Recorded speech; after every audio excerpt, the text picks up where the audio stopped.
Dear students, once again I am here with another video explaining structure and function of nephron. In my previous video, I had discussed about human urinary system, or you can say human excretory system. In that, I had told that nephrons are the structural and functional unit of excretory system. So today I will explain you the structure and function of nephrons. Nephrons are the basic filtering units of kidneys. Each kidney possesses large number of nephrons, approximately 1 to 1.5 million. The main components of the nephron are glomerulus, Bowman's capsule, and a long renal tubule. Now I'll tell you about structure of nephron. As on the screen, you can see the diagram of the nephron, which is the structural and functional unit of excretory system. Each nephron has a cup-shaped upper end called Bowman's capsule. You can see on the screen there is a cup-shaped structure which is labeled as Bowman's capsule, and it contains a bundle of blood capillaries called glomerulus. You can see the labeling. There are blood capillaries, network of blood capillaries, and these network of blood capillaries is known as glomerulus. The cup-shaped structure is followed by long tubular structure, which is convoluted, twisted, folded, and has U-turned, called loop of Henle. You can see on the screen the renal tubule. It is convoluted, twisted, and at the bottom it is U-shaped structure which is known as loop of Henle, and then it goes and meets into the collecting duct.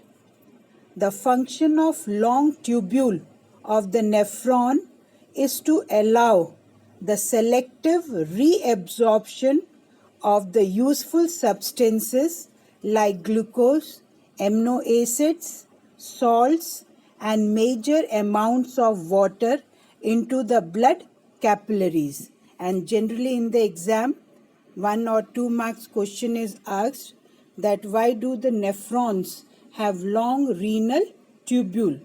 So you can say this helps in the selective reabsorption of the useful substances which has come out from the blood as filtrate like glucose, amino acids, salts, and major amount of water into the blood capillaries. You can see the tubule is surrounded by blood capillaries which reabsorbs the useful substances. Now I'll be explaining about mechanism of urine formation. The waste material of the body is brought to kidneys by renal arteries.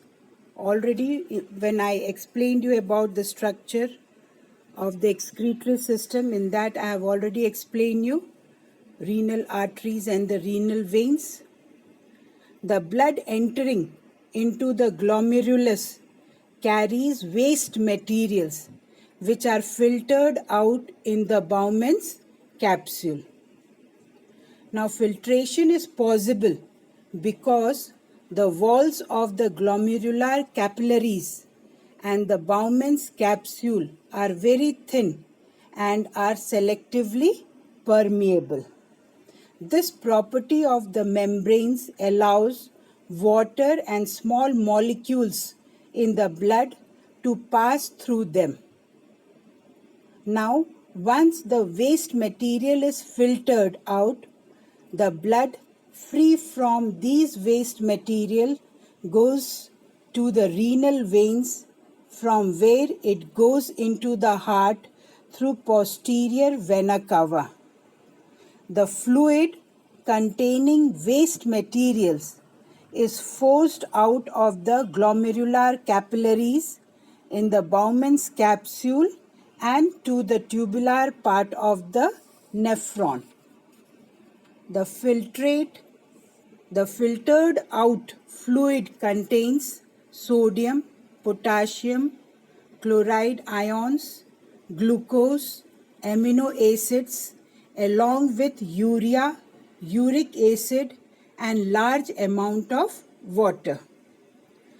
During the flow of the filtrate in the long tube, reabsorption of useful material and secretion of certain substances takes place, because when filtration is taking place, along with the nitrogenous waste, some useful substance also comes out in the filtrate, as I have told you, like glucose, amino acids, sodium, potassium, chloride ions, and large amount of water.